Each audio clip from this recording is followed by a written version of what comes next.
Hello, everyone, and welcome to this week's episode of Between Two Lips. Today, I am excited to be joined by Dr. Amanda Olson, who is the founder of Intimate Rose and is a pelvic floor physical therapist in the United States.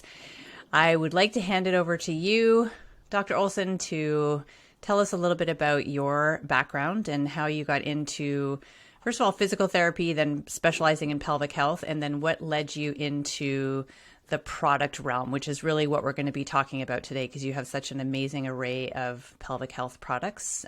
So welcome, and I'd love to learn a little bit more about your background. Oh, thank you so much for having me. I've been a physical therapist for 14 years now. I explicitly went to PT school, to graduate school, to actually specialize in pediatrics. And right after I graduated, I was specializing in pediatrics, and I had a really bad accident where I injured myself profoundly. Significant damage to my pelvis and my low back, and I had to go see a pelvic health colleague. And she worked wonders for me. So we did a full course of pelvic health physical therapy to address pelvic pain. And she changed my life, and she really made an impact on me. And at the end of our course of treatment, she said, "You need to quit pediatrics and be a pelvic health physio. We don't have enough in the country." And at that time, 14 years ago, I think we had like 300 in the country or something like that. There just wasn't a lot. I'm so lucky that I had one there in my city. And so I did. I went back. I was still working full time in the Children's Hospital and doing birth to 3 type work. And I went back and took all the courses on the weekends and studied at night and took board certifications, and now pelvic health is my whole life. It's been roughly 13 years now. I was a brand new physical therapist when the accident happened. So I've been in pelvic health for 13 years. Intimate Rose was born 7 years ago, and it is the company where I create pelvic health products and tools to help people mitigate sensitive pelvic health issues.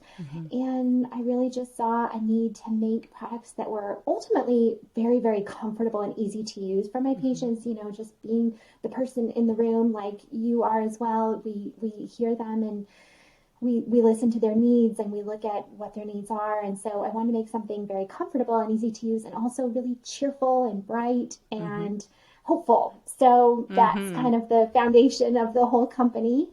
And it's been a really amazing process to see how the tools are serving other pelvic health physios in their practice, and patients and customers all over the world now. It's gone global within the last few years. So I'm really lucky. Yeah, it's amazing. So I love that the journey is similar to many pelvic health professionals. There's been some sort of almost a personal need or a personal situation that has led us into that field. I hear that from so many people that I talk to, and I'm so happy that, as you say, you're lucky and fortunate at the time there wasn't as many, and you had somebody who helped you. And I'm, for all the people that you've been treating as well too, and for the company that you created, we're all very grateful that you chose that path. And so. You 7 years ago, you start Intimate Rose. What was sort of the moment where you thought, I need to create products, and what was that first product that you created? The first product was the vaginal weights. At the time on the market, there only existed either metal actual cones, which were the original inception.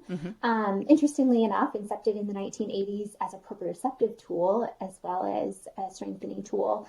And also a plastic twisting device where you loaded a weight into the twisty device. And I had a colleague where it came untwisted and the top part was lodged in the patient. Oh, wow. It was a disaster.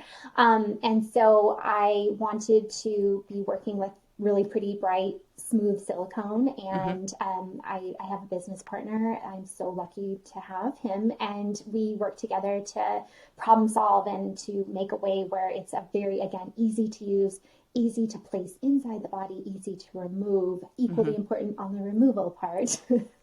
And then also just to make it like really bright and pretty. So the vaginal weights were the very first product seven years ago. Yeah. Okay. So I would love to talk about vaginal weights or Kegel weights, because I think they get a bit of a bad rap.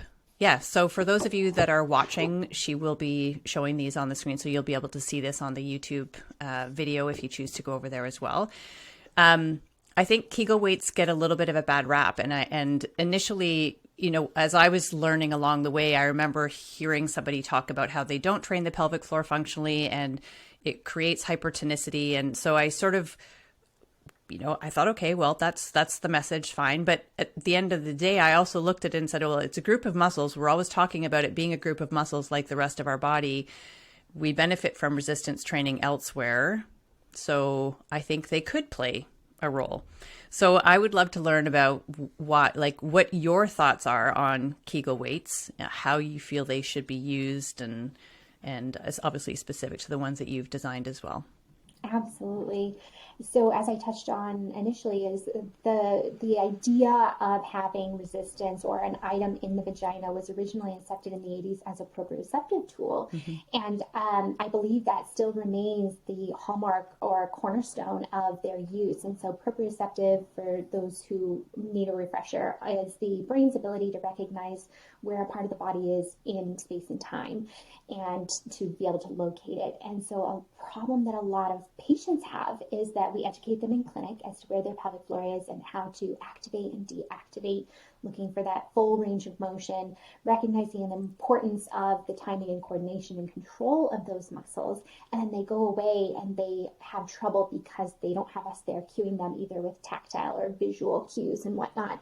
So the very nature of having the weight in the vagina draws the brain's attention on the body map to where the pelvic floor is located, which is in and of itself a very powerful biofeedback tool. And then if they bear down, the weight is going to slide down and out of the vagina, which is giving them instant feedback as to, oops, went the wrong way. Right. You need to be pulling up and in. So that prevents a lot of frustration and prolonged progress in their home exercise programs when we're releasing them home. And then, as you touched on, the idea of providing a little bit of resistance for strengthening pelvic floor muscles that need that strength and to build that better endurance and better power. You can be changing the exercise program to meet the unique needs of that person. So they can be a tool just like we would do for a rotator cuff and give them a band and have them do full range, shoulder exercises with it to build strength and awareness and endurance. It's the same principle there. So they are a great tool for those patients that have those specific needs. And so another weighted device is jade eggs or yoni eggs. And a lot of people, a lot of people who will be talking about something weighted will refer to yoni eggs or jade eggs. And there are people who use them not just for the weight or the feedback, but also because of the properties within the stone. And while that's not my area of expertise, the challenge that I think some people have is because the stones and crystals are porous, they can lead to infection. So what are your thoughts on, you've mentioned you love the silicone, which I like that as well. So is that part of the reason why you would choose silicone? Yes, exactly. So ours is a non-porous medical grade silicone, BPA free. So there's not that interaction between device and tissue and bloodstream and all of those important things. So yes, I support everything that you said there. And I think there too tends to be some different philosophical and maybe spiritual practices around that. So from a medical standpoint, a pelvic physio standpoint, looking at safety first always, and then user friendly materials to where ours has the string, so that they can easily and gently remove it, whereas sometimes it can be a little bit harder with the bulbous nature of some of the yoni eggs, specifically too in patients that don't have that good flexibility and mobility, or maybe they're using it for prolonged periods of time and the muscles are getting very, very fatigued and they're overworking them because of that spiritual side, which is a whole different ballgame. Right.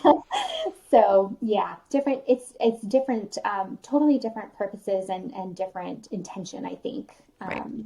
Yeah. And the removal piece, which you touched on, is so important. And I recommend anybody putting anything in that you have the capacity of removing with a tail or something that's not, you're not required to bear down to let it come out. I think that is one message that I think you would agree needs to change, that isn't necessarily supportive of our pelvic health. Yes, exactly. Yeah. Okay. So when using Kegel weights or vaginal weights, is there a protocol somebody should follow with regards to, so there's a progression within yours. You start with a lighter weight and you can progress. So that's one element of progression. But what about body position? So is there a better place to start with regards to what position your body is in? Yes, I love that question. So people that are experiencing a lot of low tone, or their pelvic floor muscles are very weak after a surgery or maybe after having a baby, they oftentimes benefit from being in a position where they are not moving against gravity. So that would include lying on their back, being in hands and knees position, which is actually one that I love, because when we're on our hands and knees or even laying on our stomach, vaginal weight is going to just gently tip within the vaginal walls forward, and it's going to be getting that input to the brain on the fibers around the urethra, which can be a really powerful learning tool. So I really love hands and knees position, or even laying flat over a pillow, or side lying, or being seated on a surface that's well supported, like a dining room chair. I like that example because oftentimes they are wood, and that gives support to the perineum. And then they can work on activating with that support underneath and feeling the weight within them to help build that initial coordination and timing and control there.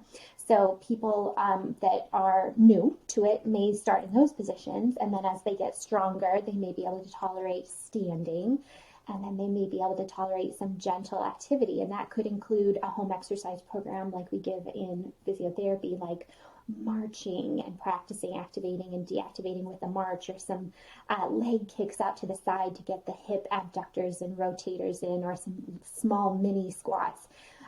If the intention is to build some endurance, a lot of the literature, a lot of the research supports sessions of 15 to 20 minutes, 1 to 2 times a day of gentle household activity, walking and moving around. That's pretty advanced. That can often take a lot of time to be preparing for, but that is giving the body a wide variety of movement. There is some up and down movement of just breathing and having the weight in. So they can take a shower or be doing something basic like washing the dishes to help build some of that endurance there. Okay. And there are some weights on the market that have almost like the ball or the weight on the inside will move slightly. So yours do not have that element to it. Is there a reason why you chose, like, why would somebody want that, or did you choose not to have the ball moving on the inside? Yeah, we kept it low tech, and when the body is moving, that's enough perturbation of the pelvis and of the weight in and of itself. So yeah, we opted to go very low technology with the weights. It makes it more safe and usable for a wider variety of populations and people. And that way too, they can be really certain if something is moving within them that it's associated with their body instead of what they're doing. Yeah. Perfect. Okay. So, moving on from Kegel weights, what was the next product? So what was the sort of inspiration for, this is something else we need to add to the lineup? What was that moment, and what was the product that came as a result? The very next product was dilators. As soon as we were getting good feedback with how the silicone, we use a different finish on our silicone to make it really soft. The very next thing that I wanted to do was dilators. So the dilators come in a set of 8. It is for people that have difficulty with penetration, whether it's with a tampon or with a medical exam, speculum, or with intercourse. So dilators came next, and wand was coming almost simultaneously, but came later because there was a lot more design element that was needed to create our wand, but also to address pain.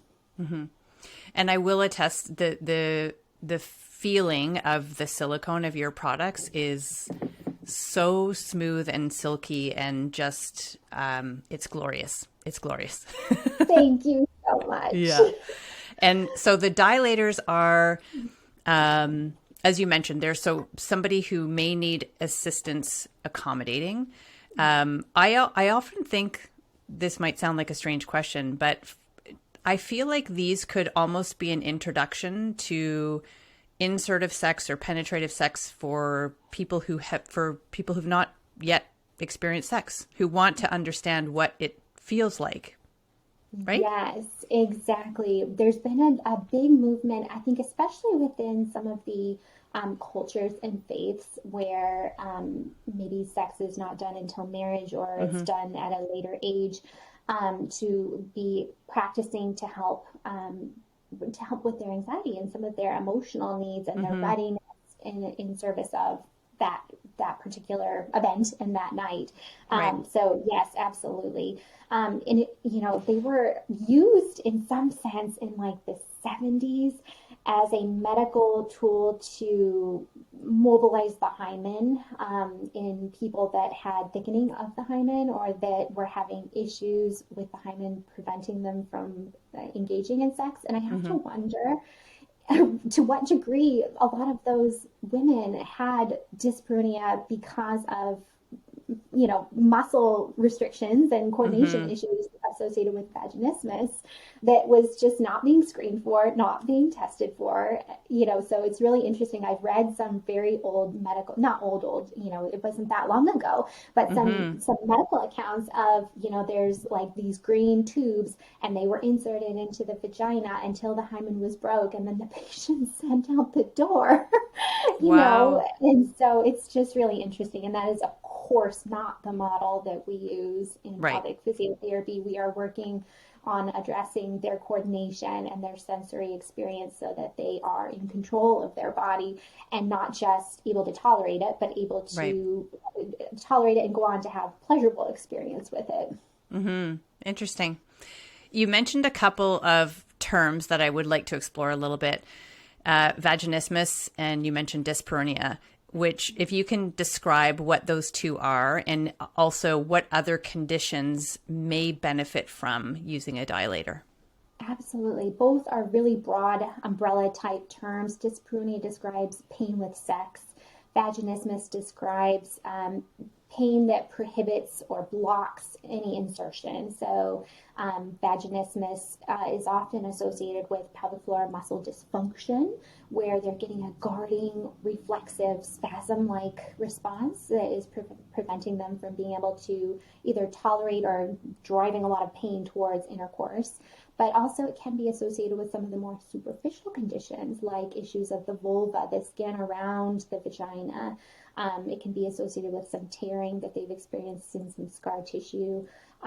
Others like skin-like conditions like lichen sclerosis and those. So it's a very broad umbrella term that describes a lot of different conditions, but a lot of them are addressable using really conservative and non-surgical methods. In some cases, surgery may be indicated to help overcome some of those issues, but in a lot of cases, we can do a lot of good from a pelvic rehab and tool-based standpoint.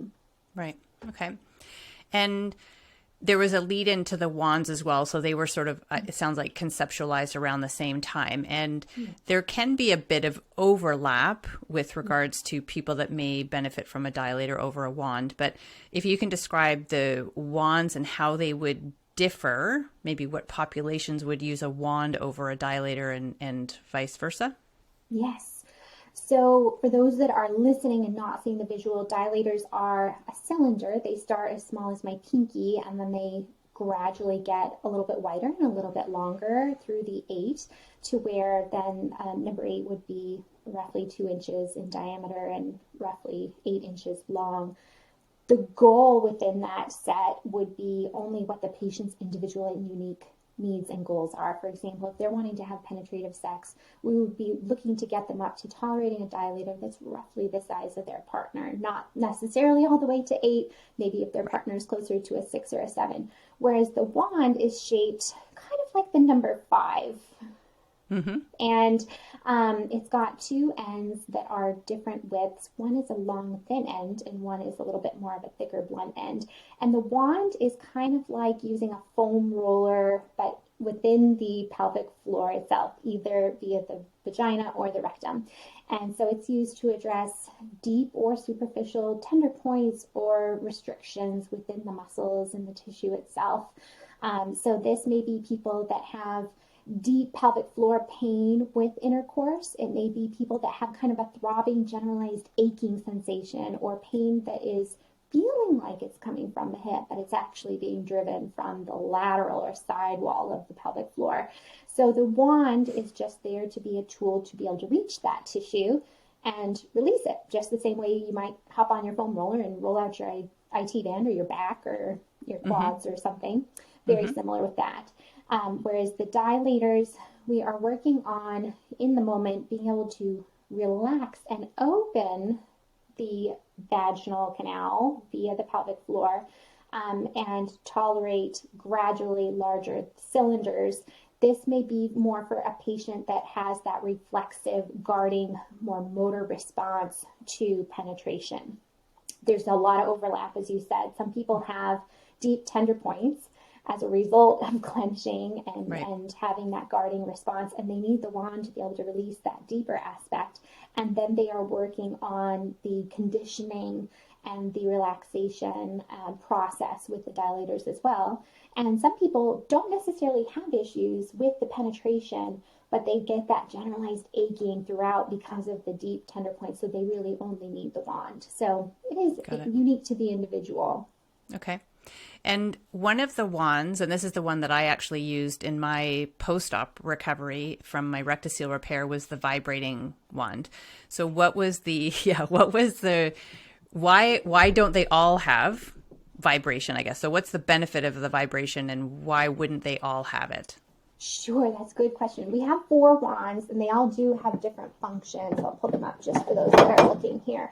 So the purple wand was the original wand, and it is just as you see it. And then there are 2 that vibrate, a turquoise and a blue one. They are the same. The blue one is just for people who like blue. And then the yellow one is hot and cold temperature therapy. So the different modalities speak to different unique needs of people. I also love the vibration wand.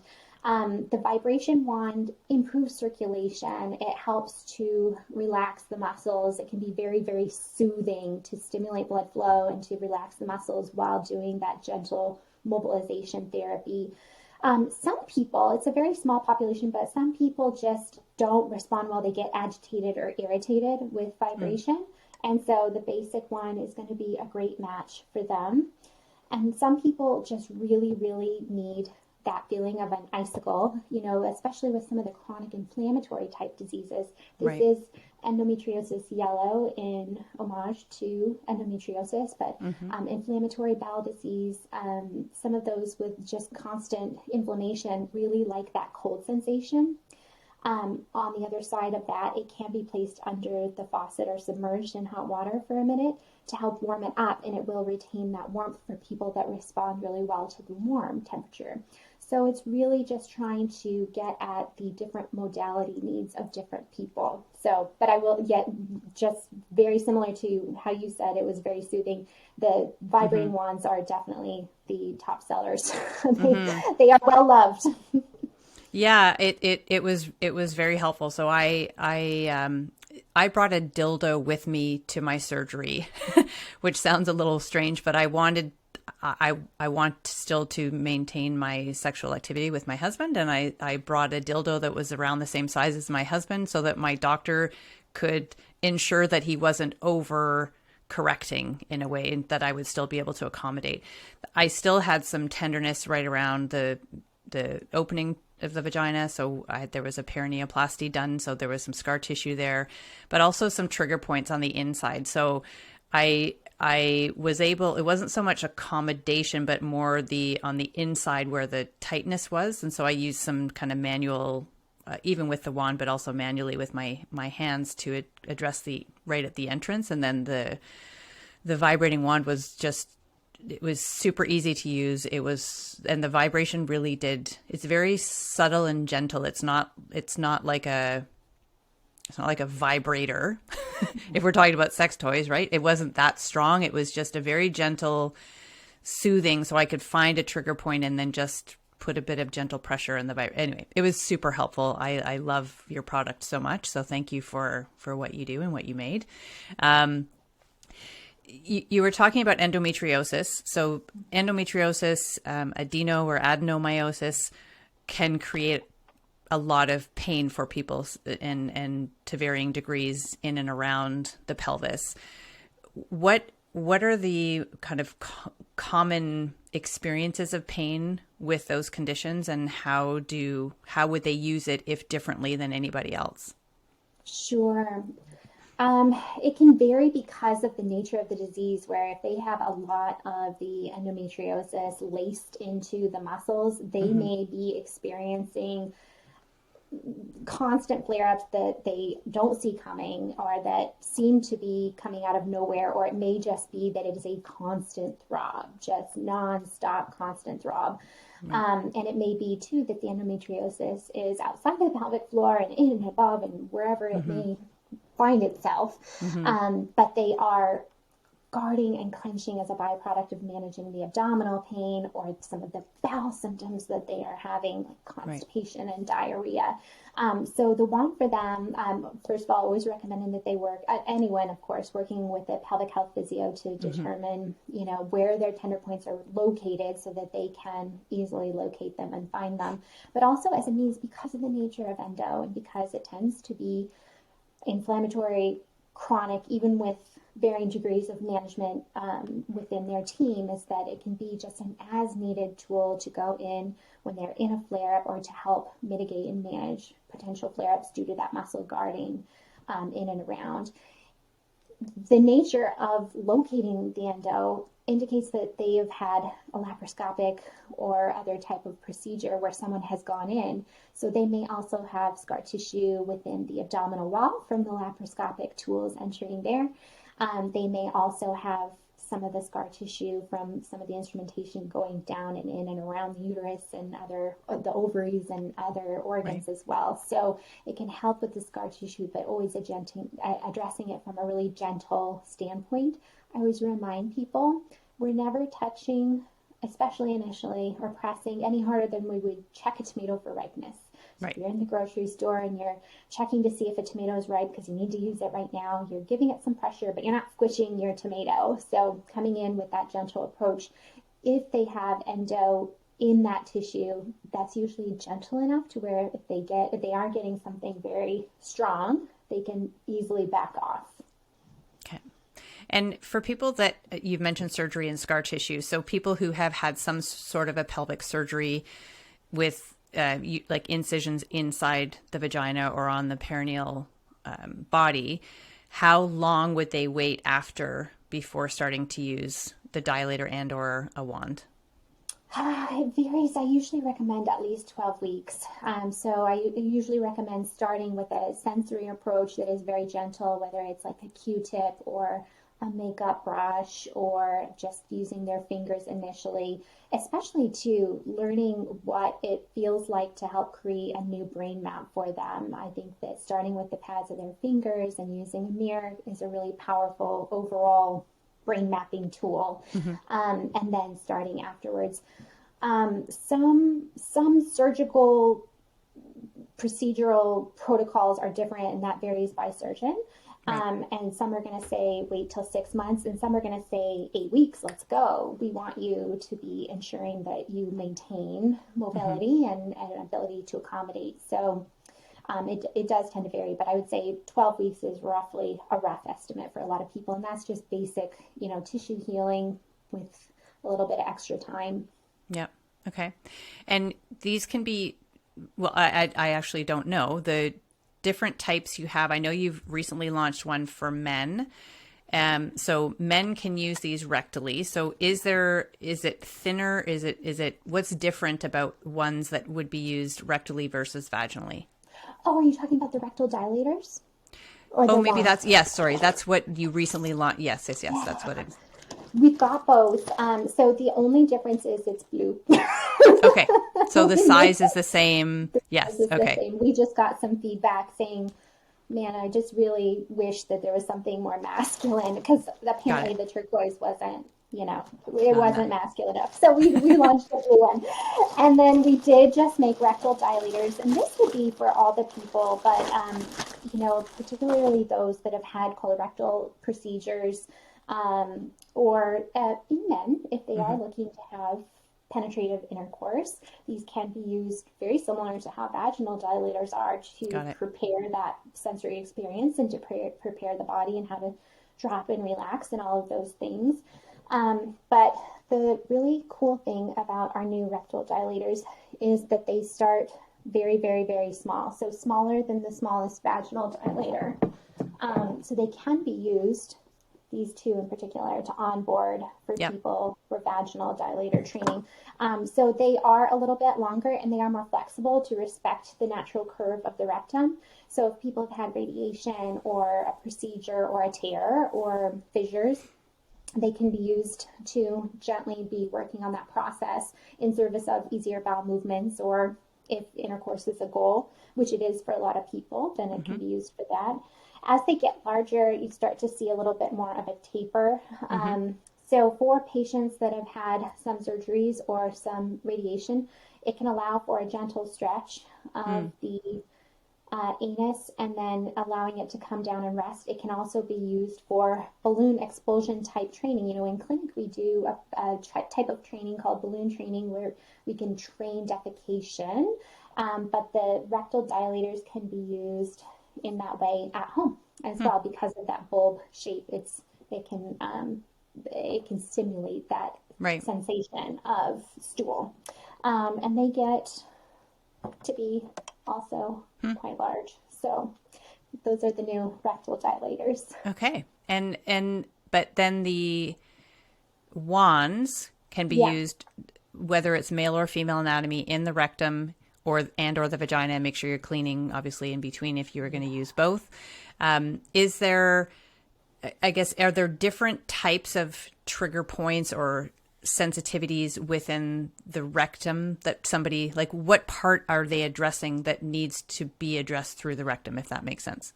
Absolutely. So for males, of course, it's the only port of entry available to them. So that would be the no-brainer. For women that are having deep posterior tender points or something very close to the tailbone, they may find that either because of dexterity or because of the deep location, that entering through the rectum is the most effective means of treatment for them. So especially in those that have slipped and fallen on ice and come down on their tailbone and they are having a very deep and guarded locked response around that tailbone as a byproduct of that. Some of the dancers, especially ballet, who have spent a very large amount of their life in a posterior pelvic tilt or a tuck to where they have some of that deep pelvic floor posterior pain, but the anterior fibers seem to be lax, if not normal. That posterior approach seems to be working well for them as well. Okay. There's something called, and I probably, 5 years or so ago, experienced, and maybe not quite that long, maybe 4 years ago, I don't remember exactly when, but I started to experience this kind of slow onset, almost like the development of a period cramp or a labor contraction pain in my rectum, which I later learned the term proctalgia fugax. Is this something that, like in the moment, sometimes I can feel it developing, and sometimes I can do certain things that will prevent it from becoming worse. I've never actually used a wand rectally, but is that something that could potentially help in the moment? And or could it, if I did that regularly, do you think that it could potentially prevent them from happening in the first place?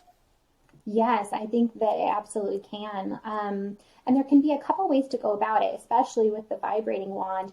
You could take this blunt, flat edge here, and here's the anus, and just turn on the vibration and be stimulating out towards where you sit externally to relax it, especially if you are in the moment experiencing that spasm moment, to relax the fibers from an external standpoint first, and then gently bear down, almost as if you were going to have a bowel movement, and just insert up to an inch. So really shallow. And you'll notice that for those that are listening, long thin end, and then just be gently doing a myofascial release on those superficial fibers of the pelvic floor within the rectum itself. Okay. It sometimes will happen when I'm not home or I don't have the wand or it's not accessible, but I'm going to try that next time I experience that. So what, I guess for people listening, what is proctalgia fugax? It's deep rectal pain is really the definition as I understand it.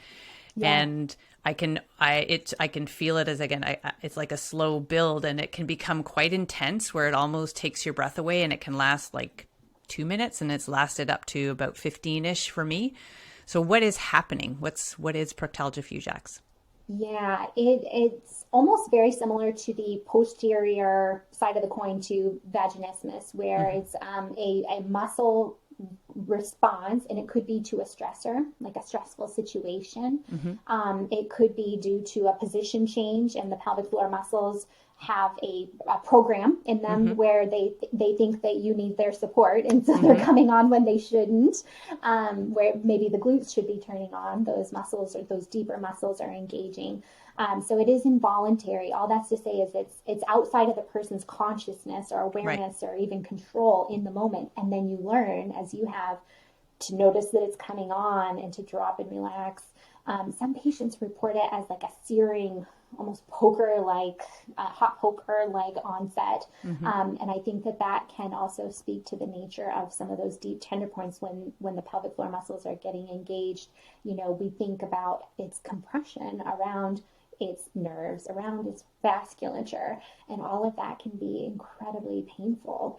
So, so learning to recognize when it's creeping up and be working to mitigate that, and then also addressing any surrounding muscles that are in need of retraining during those body position changes, where maybe those pelvic floor muscles are trying to help you when they should not be. Right.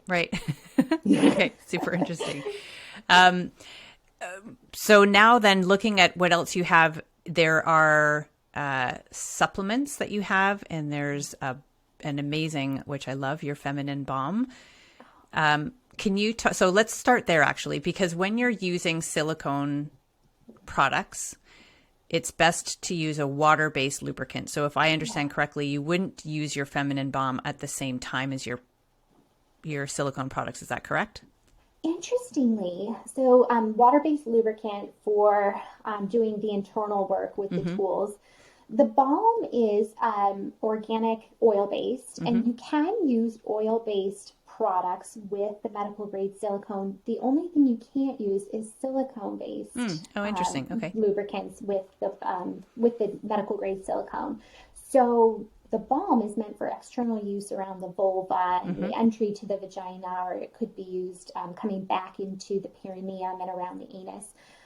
So using it externally, if you then were going in and using the tool and some got on the tool, it's no problem whatsoever. It's also not problematic for the external balm to be inside. It's just really, it's a thicker quality. It's more like chapstick, so meant more for the outer tissue versus a lubricant, which has more of a slip. Right. And a thinner, it meant more for friction. Yes. and used for deep internal steps. So both are totally acceptable to use with the tools. Okay. So would it be the same as a vaginal moisturizer? Is that would it be considered similar to that? Yes.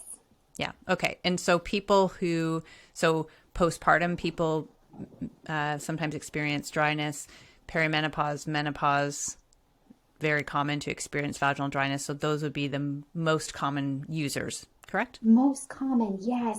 I will say a lot of women, especially during flare-ups in very stressful times or changes in their medical status where their estrogen levels are very low, either due to medications they're taking, or maybe they're in a surgical state, or even sometimes with the weather, they may be experiencing that dryness as well. And the balm is a wonderful tool for them as well. Okay. And it can multiple times a day, once a day, whenever you're like, okay, got it. Yes, exactly. And on the status of the vaginal tissues, you talk about vaginal probiotics and vaginal pH and boric acid. So can you talk a little bit about, first of all, let's start with vaginal pH, why that's important, what it should be, and then the products that you have to help keep our pH optimal. Yes. So vaginal pH is one that can vary with sexual intercourse, with menstrual cycle, with hormone changes, with infections and all of those. So we launched the pH strips to help people to be able to do home test kits in service of calling their physician if they're seeing something off. So we always want to recommend that they are working directly with their medical team for that. A lot of times when the vaginal pH is really acidic, they can have infections. So the boric acid, we work with a pharmacy team. The pelvic physio did not create the supplement line.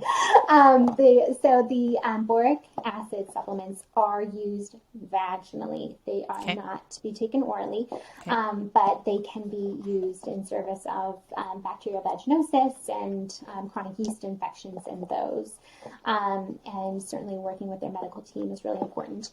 Whereas the probiotic is more what you would think of when you think of probiotics. It is taken orally. Okay. It does have the helpful bacteria to help support digestive health. We also included D-mannose, which is a supplement that can help with urinary tract and vaginal health. So D-mannose has been shown to help prevent bacteria from sticking to the bladder, so to help reduce the onset of UTIs. Got it. Okay. And so what exactly, like when you hear the word acid as it pertains to especially the vagina, like hyaluronic acid is one of them, boric acid, you think burning, you think that it's not going to be good. What is boric acid and how does it help?